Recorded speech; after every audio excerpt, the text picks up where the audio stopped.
kabarkan semua hari ini? Semoga di pagi hari yang cerah ini kalian masih semangat belajar walaupun kita masih menggunakan belajar secara online. Baik anak-anak, di video pembelajaran hari ini Pak Guru akan menjelaskan materi posisi icon-icon di aplikasi Paint. Nah, bukan hanya mengenal, tapi kita harus tahu letak-letak posisinya. Oke, untuk mengetahui materi ini, anak-anak bisa membuka buku LKS Informatika di halaman 11 nih, buku LKS Informatika di halaman 11, boleh anak-anak buka. Di situ ada yang namanya icon pemandu gambar. Posisi icon terletak pada kolom 1 baris 4. Anak-anak pasti kebingungan kan? Pasti caranya, Pak. Kolom 1 baris 4 itu bagaimana sih, Pak? Oke, di sini nanti Bapak ada cara mudahnya. Oke, cara mudahnya terdapat di slide PPT ini. Boleh anak-anak catat atau anak-anak screenshot boleh. Tapi lebih bagusnya anak-anak catat di buku catatan informatikanya supaya anak-anak bisa mengetahui apa-apa saja, materi-materi apa saja yang telah Bapak jelaskan tentang posisi icon-icon pada aplikasi Paint. Oke, tapi sebelum Bapak menjelaskan materi ini, ada kalanya kita berdoa terlebih dahulu supaya pembelajaran hari ini bisa berguna dan bermanfaat bagi anak-anak semua. Untuk doa pembukanya, yaitu doa, di sini sudah ada teksnya. Bapa kami, mari kita ambil sikap berdoa, kita doa bersama-sama. Dalam nama Bapa, Putra, dan Roh Kudus. Amin. Bapa kami yang ada di surga, dimuliakanlah namamu, datanglah kerajaanmu, jadilah kehendakmu di atas bumi seperti di dalam surga. Berilah kami rezeki pada hari ini, dan ampunilah kesalahan kami, seperti kami pun mengampuni yang bersalah kepada kami. Dan jangan masukkan kami ke dalam pencobaan, tetapi bebaskanlah kami dari yang jahat. Amin.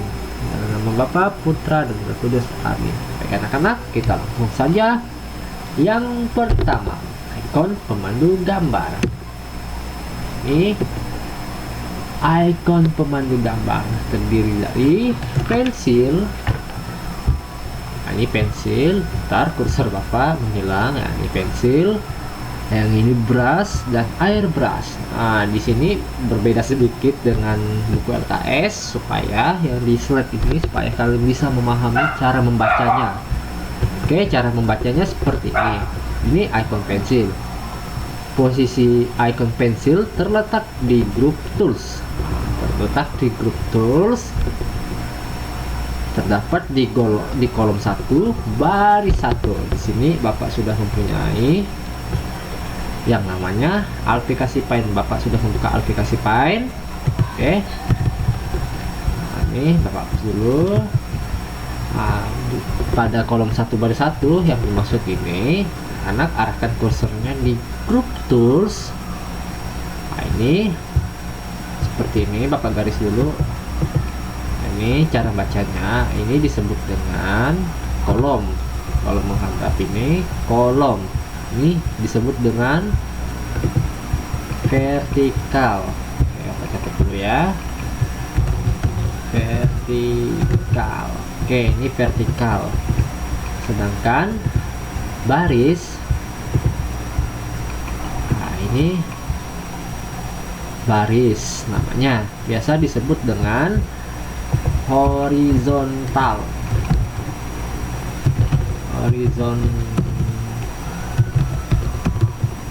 Nah, ini kolom dan baris. Nah, ini kolom menghadap ke atas dan ke bawah. Itu kolom, sedangkan baris menghadap kiri dan kanan. Oke, kita lanjut. Bapak hapus dulu, Bapak kembalikan seperti ini. Oke, kita lanjut saja. Hapus dulu ya, sebentar. Oke, ini kosong. Nah, ini masuk dengan baris 1 kolom 1. Icon pensil terdapat di group tools. Nah, di baris 1 ini baris, berarti dia, nah ini kolom, maaf ini kolom, nah ini baris. Ini berarti pensil di kolom 1 baris 1. Kita buka PPT-nya. Iya, di kolom 1 baris 1. Begitulah cara membaca kolom dan baris di aplikasi Find. Mudah bukan? Nah, kalau di buku ini mungkin kalian kesusahan. Apa ini? Kolom 1 baris 4. Nah, di sini Bapak mempermudahnya. Di sini kolom 1 baris 1. Berarti itu di grup tools yaitu pensil. Oke. Lanjut. Yang selanjutnya brush. Brush ini brush, posisi icon brush terletak di tengah-tengah grup. Berarti dia tidak punya yang namanya grup tools dan grup shapes. Berarti dia tengah-tengah. Oke, posisi icon brush ini di kolom 4 baris 4. Oke, di kolom 4 baris 4. Cara hitungnya kita hitung kolom yang terdapat di grup nih.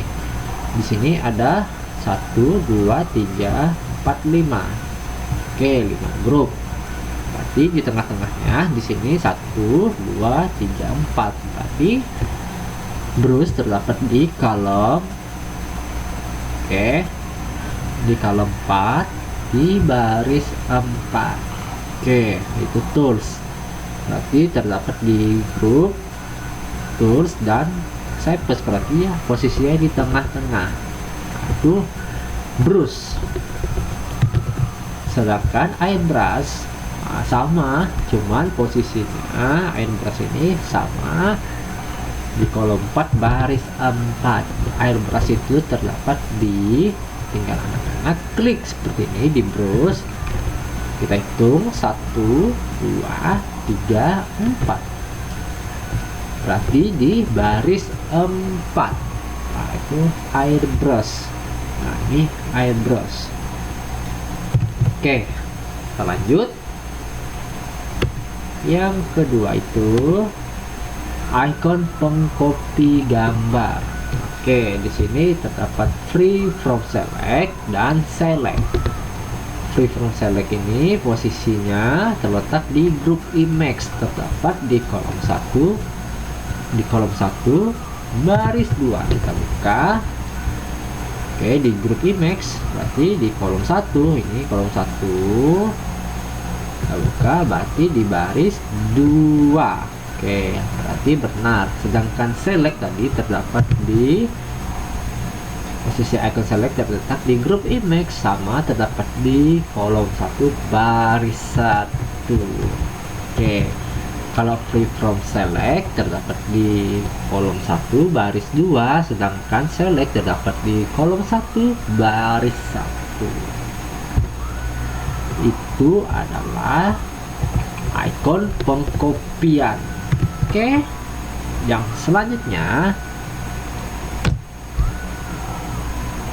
masih sama, icon pemotong gambar. Oke, icon pemotong gambar posisinya sama seperti yang Bapak jelaskan tadi. Oke, yang selanjutnya itu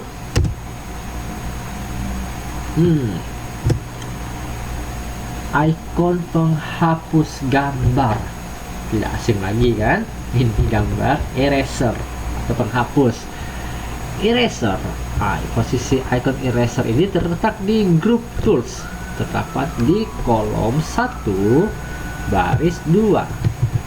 Oke, di kolom 1 ini ingat kolom bacanya dari atas ke bawah, sedangkan baris dari kiri dan kanan ya. Kolom 1 ini di baris 2.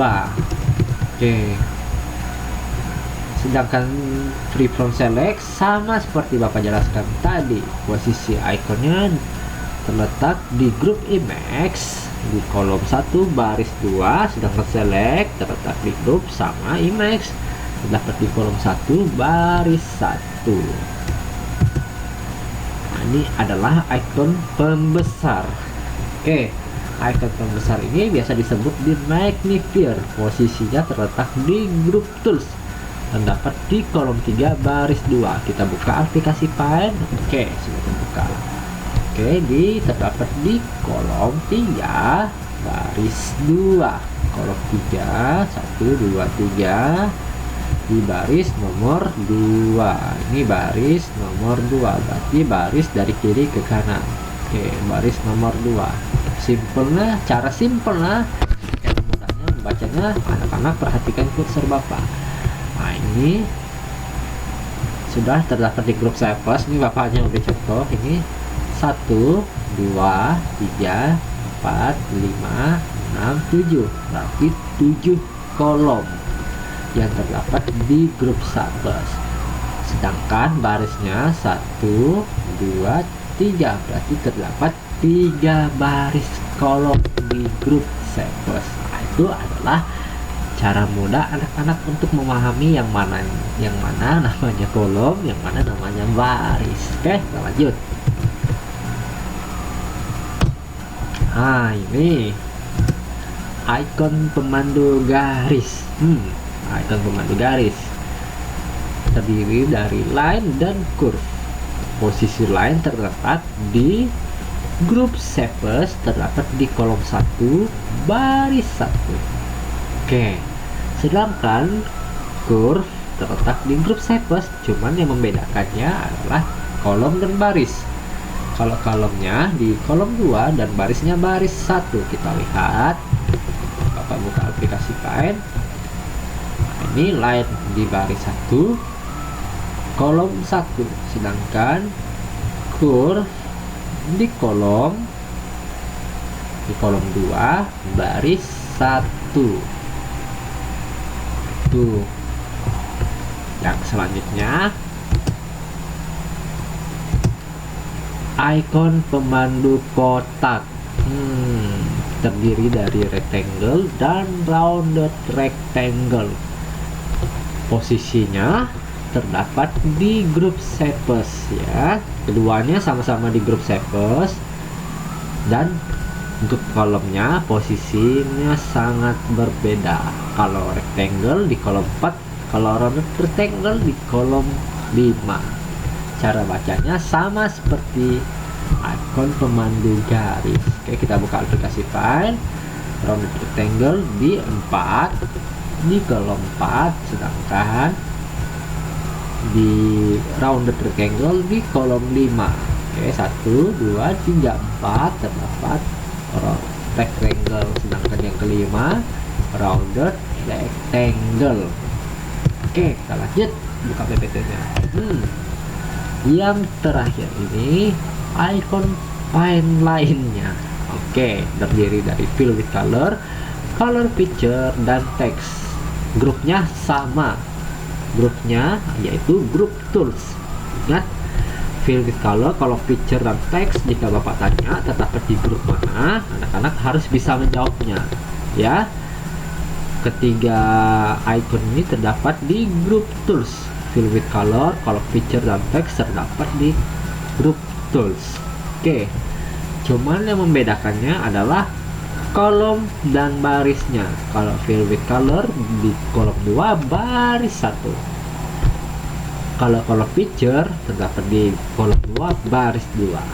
Sedangkan text di kolom 3 baris 1. Kita perhatikan, kita cek sama-sama buka aplikasi Paint. Oke, color fill with color ya. Oke, di kolom 2 baris 1. Kita cek benar. Selanjutnya color picture terdapat di kolom 2 baris 2. Iya. Selanjutnya teks di kolom 3 baris 1. Bagaimana cara bacanya? Sangat mudah kan? Jadi anak-anak jika tidak tahu cara baca kolom dan baris, cuman ingat grupnya saja. Oke, tapi lebih bagusnya anak-anak bisa memahami cara membaca mana kolom dan baris di aplikasi Paint.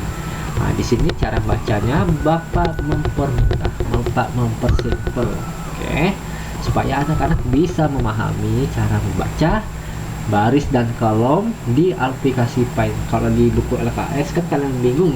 Ini misalkan ambil contoh ikon pemandu kotak ya, posisi ikon rectangle terletak pada kolom 1 7. Oke, kolom 1 barisnya 77 di mana ya? Saya bingung Pak. Nah, jadi Bapak di sini Bapak mempermudah kalian cara bacanya di kolom 1. Oke, di baris 4. Oke, di kolom, maaf bukan baris 4 tapi baris 1. Di kolom 4 baris 1. Di kolom 4 baris 1. Jadi kalian lebih gampang cara membaca yang punya Bapak atau di buku LKS, silahkan kalian bebas memilih yang mana menurut kalian yang mudah. Oke, kita lanjut. Sedangkan teks terdapat di baris 3 baris 1 kolom 3 baris 1. Nah, itu teks. Teks di kolom 3 terdapat di baris 1. Bagaimana? Kalian bisa perhatikan di buku LKS posisi teks terletak pada kolom 2. Kolom 2-nya di mana, Pak? Kolom 2 kan ini. Ah, ini kolom 2, Pak. Oke, di sini Bapak mempermudah kalian aja. Jadi di kolom 3, oke, 1 2 3 ini kolom, di barisnya di baris 1 bukan baris 7. Jadi kalian itu bisa paham cara menghitung kolom dan baris atau posisi icon-icon. Oke, posisi icon-icon di aplikasi Paint. Kita lanjut. Oval masih sama, oval dan poligon. Posisinya terdapat kedua icon ini di grup shapes ya, terdapat di grup shapes keduanya ini, oval sama poligon. Untuk oval terdapat di kolom 3 baris 1, sedangkan poligon terdapat di kolom 6 baris 1. Kita lihat di aplikasi Paint. Di kolom 3 baris 1, kolom 3 1 2 3 barisnya jadi 1, sedangkan poligon barisnya baris 1, kolomnya kolom 6. Kita hitung 1 2 3 4 5 6. Oke, kolom 6 baris 1 itu adalah icon poligon. Ya, untuk materi tentang posisi atau letak-letak di aplikasi Paint sudah selesai. Allah, semoga di materi ini anak-anak bisa memahami cara dan tahu letak-letak posisi di aplikasi Paint, posisi-posisi icon-iconnya ya. Oke, jadi kalau anak-anak Bapak tanya posisi di grup shapes, oke, grup shapes, ingat kolom 1 baris 1. Anak-anak harus ingat, oh icon lain Pak. Oke, masih di grup shapes, kolom 2 baris 1, kolom 2. Oh iya, kurus. Oke, itu cara baca, cara mudah dan cara simpel membaca posisi-posisi icon di aplikasi Paint. Semoga materi ini bisa menyenangkan dan bermanfaat bagi anak-anak semua. Karena di awal kita sudah membuka dengan doa, maka di akhir harus tutup dengan doa supaya pembelajaran hari ini bisa berguna dan bermanfaat bagi anak-anak semua. Doa penutupnya di sini sudah Bapak siapkan teks. Doa Salam Maria. Mari kita bersikap berdoa terlebih dahulu. Dalam nama Bapa, Putra dan Roh Kudus. Amin. Salam Maria, penuh rahmat dan sertamu, terpujilah engkau di antara wanita dan terpujilah buah tubuhmu Yesus. Santa Maria Bunda Allah, doakanlah kami yang berdosa ini sekarang dan waktu kami mati. Amin. Dalam nama Bapa, Putra dan Roh Kudus. Amin. Baik anak-anak, untuk video selanjutnya yaitu kita Bapak akan menjelaskan materi. Ini materi paling kalian tunggu-tunggu, itu fungsi-fungsinya. Berarti kalian bisa menggunakan setiap fungsi-fungsi yang ada di icon di aplikasi Pipe. Oke, sampai berjumpa di materi minggu depan. See you next time. Bye bye.